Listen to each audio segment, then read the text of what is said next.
Assalamualaikum warahmatullahi wabarakatuh. Saya Pupus Santika. Kali ini saya akan membuat jawaban tugas belajar di luar kelas di hari ke-28, yaitu yang pertama kita menyimak video BBBB yang sudah ada di SOP yang disampaikan di bulan kedua ini.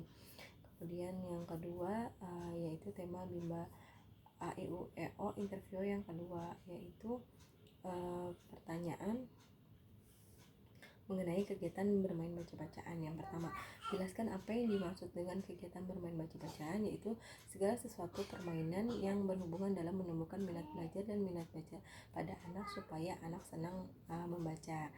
Kemudian jelaskan kegiatan apa saja yang termasuk dalam kegiatan baca-bacaan, yaitu menggunakan modul-modul yang sudah dikuasai oleh anak sebelumnya atau modul yang sudah dimainkan pada masing-masing anak yang sudah ditarik garis. Contohnya dengan kita kembali lagi dengan menggunakan bahasa Bimba dengan cara yang penyampaian menyenangkan. Kemudian yang ketiga, apa tujuan dari kegiatan bermain baca-bacaan? Tujuannya itu ya untuk menumbuhkan minat belajar minat membaca pada anak sejak usia dini secara intrinsik tumbuh dalam dirinya sendiri.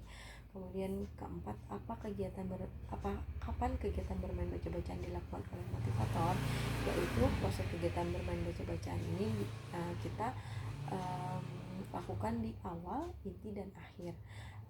Jadi di sini maknanya di Bimba interview selama 30 menit kita pastikan lebih banyak kegiatan bermain baca-bacaannya nih dibanding dengan kegiatan yang selingannya.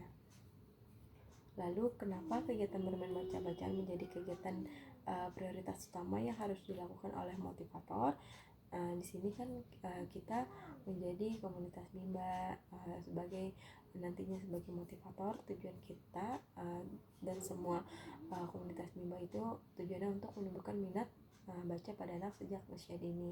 Maka dipastikan kegiatan bermain baca-bacaan ini menjadi prioritas yang paling utama untuk anak, agar tujuan kita untuk mencapai anak bisa memiliki karakter minat bacanya sejak usia dini ini tercapai, seperti itu. Kemudian yang keenam, apa yang harus dievaluasi oleh motivator ketika anak bermain baca-bacaan? Kita selalu evaluasi afeksi dan juga kognitifnya nih. Apakah ekspresi anak senang, ceria, bersemangat, antusias dalam main baca-bacaan ini nih, seperti itu. Dan juga evaluasi kognitifnya kita lihat kemampuan masing-masing anak, apakah anak ini sudah terampil atau belum. Ya, pastikan kita tidak salah atau memberikan modul tidak sesuai tahapan pada masing-masing anak atau kemampuan masing-masing anak. Lalu yang ketujuh, bagaimana cara menerapkan kegiatan bermain baca-bacaan bersama anak? Yaitu yang pasti kita gunakan paradigma Bimba dan metode Bimba. Kita jadikan kegiatan bermain baca-bacaan ini kegiatan yang positif dan juga kegiatan yang menyenangkan nih bagi anak, dengan cara yang menyenangkan, lalu bertahap, dan juga pendekatan pada masing-masing anak, seperti itu. Apa dampak jika motivator tidak menerapkan permainan baca-bacaan? Ketika kita tidak menerapkan bermain baca-bacaan, dipastikan untuk kita menumbuhkan minat bacanya pada anak ini secara tidak langsung akan lebih sulit ketika kita berikan kegiatan bermain baca-bacaannya lebih banyak, atau kita lebih terapkan kegiatan bermain baca-bacaannya. Di sini ketika kita tidak menerapkan, dipastikan anak tidak senang, tidak antusias, lalu juga anak juga mudah bosan juga ya. Maka juga kita pastikan tujuannya tercapai, yaitu menumbuhkan minat bacanya sejak usia dini, seperti itu. Kemudian yang kedua mengenai teori Bandul. Di sini menjelaskan apa yang diketahui mengenai teori jam Bandul dan berikan contohnya. Nah, teori Bandul ini kan ada di dalam metode tambahan ya, yaitu variation skill, di mana kegiatan utama itu kegiatan bermain baca-bacaan karena sifatnya selalu kembali ke tengah di teori bandul ini. Contohnya kita gunakan bahasa Bimba, metode modul baca Bimba, kemudian bisa juga dengan buku cerita. Kedua, apa tujuan penerapan teori jam bandul? Tujuannya itu yaitu fokus kegiatan bermain baca-bacaan dengan metode Bimba yang fun learning, yang bertahap, dan juga yang individual system, pendekatan pada masing-masing anak. Lalu yang ketiga, kapan motivator menerapkan teori jam bandul? Nah, kapan kita terapkan metode teori jam bandul? Kita harus pahami dulu nih paradigma Bimba, kita pahami dengan tujuan kita membimbakan dengan cara yang menyenangkan bagi anak, agar anak tumbuh minat bacanya dari sejak usia dini. Jadikan setiap bermain baca-bacaan ini menjadi kegiatan yang positif, kemudian anak juga antusias dan bersemangat. Dan juga kita pahami teori bandul, di mana teori bandul ini menjadikan fokus kembali ke tengah. Ketika anak terlihat sudah bosan nih, pas kita ajak misal kegiatan berbacaan, anak Bu aku nggak mau baca dulu Bu, aku udah bacanya segini aja, misal oh ya udah kakak mau main tiket yang mana lagi nih, misalnya kakak mau mewarnai. Nah, bisa mewarnai ini kita bisa ajak main baca-bacaan juga nih, sedang mewarnai buah jeruk, misal kita tanya nih, kakak kalau jeruk buahnya hurufnya apa sih, seperti itu. Kalau jeruk rasanya apa nih kak, rasa ya RASA nya nih, seperti itu. Lalu yang keempat, bagaimana cara menerapkan teori jam bandul?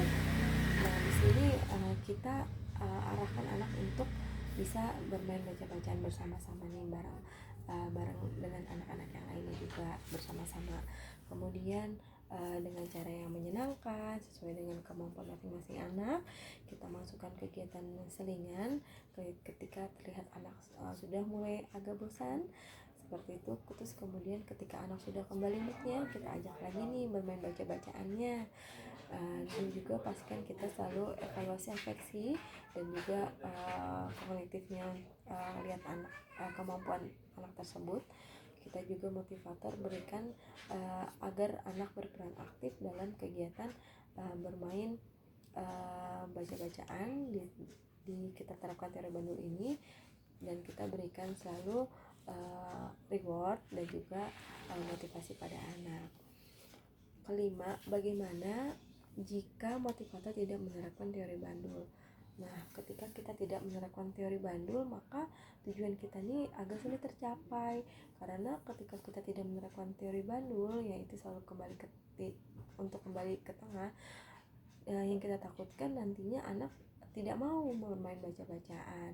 Anak maunya berhitung aja terus, atau anak maunya nulis-nulis, seperti itu. Jadi kan tujuan kita nih sebagai komunitas Bimba tidak tercapai ya, seperti itu. Dan juga anak jadinya tidak terlihat antusias dan bersemangat dalam mengikuti Bimba di AIWO ini. Yang keenam, apa dampak jika motivator tidak menerapkan teori jam bandul? Nah, dipastikan anak merasa belajar ini menjadi beban. Anak merasa terpaksa nih dalam belajar. Kemudian juga anak akan menjadi generasi yang nantinya benci belajar, karena itu ya tadi, kita tidak menerapkan teori jam bandul. Kita pastikan setiap kita dalam mengikuti jam kelas bersama anak-anak, kita pastikan selalu menerapkan teori jam bandul ini, agar tujuan kita di komunitas Bimba ini tercapai, menumbuhkan minat baca pada anak sejak usia dini dan tumbuh secara intrinsik, tumbuh dalam dirinya sendiri, untuk masa depan anak-anak agar menjadi manusia yang lebih baik lagi, sama kita pun juga. Sekian jawaban dari saya mohon maaf atas kekurangannya. Saya ucapkan terima kasih. Wassalamualaikum warahmatullahi wabarakatuh. Salam Bimba, tetap semangat dan terus belajar.